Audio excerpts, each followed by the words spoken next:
Maggie Lena Walker was born July 15, 1867 in Richmond, Virginia.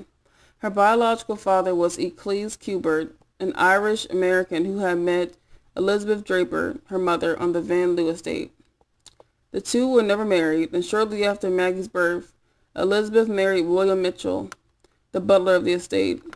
In 1870, the Mitchells had a child, Maggie's half-brother Johnny. After a few years of living at the mansion, her stepfather got a job as a head waiter at the St. Charles Hotel, and the family moved to a small house in town. After her father was murdered, her mother supported herself and her two children with her laundry business, while Maggie helped with the chores. In addition, Maggie attended the Lancaster School and then the Armstrong Normal School. After graduation in 1883, she taught at the Lancaster School until her marriage to Armstead Walker Jr., a building contractor, in September 1886.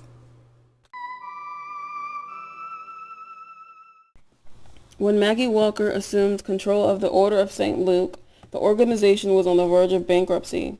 In a speech she gave in 1901, she outlined her plans to save it, and in the coming years, she would follow through on each item she had described. In 1902, Walker founded the St. Luke Herald to carry news of the Order of St. Luke to local chapters and to help with its educational work. The following year, she opened the St. Luke Penny Savings Bank. The bank's goal was to facilitate loans to the community. By 1920, the bank helped purchase about 600 homes. In 1912, she helped found the Richmond Council of Colored Women and served as its president.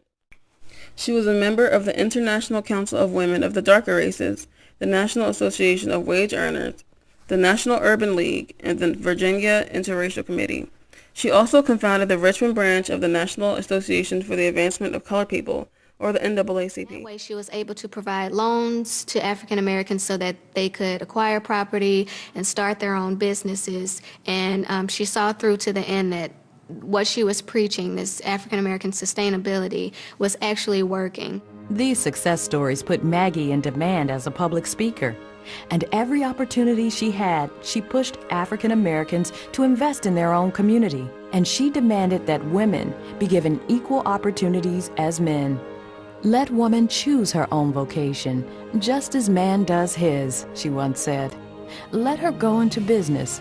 Let her make money. Let her become independent. Maggie Walker's ingenuity, innovative spirit, and a heart as kind and big as all of Virginia changed perspective.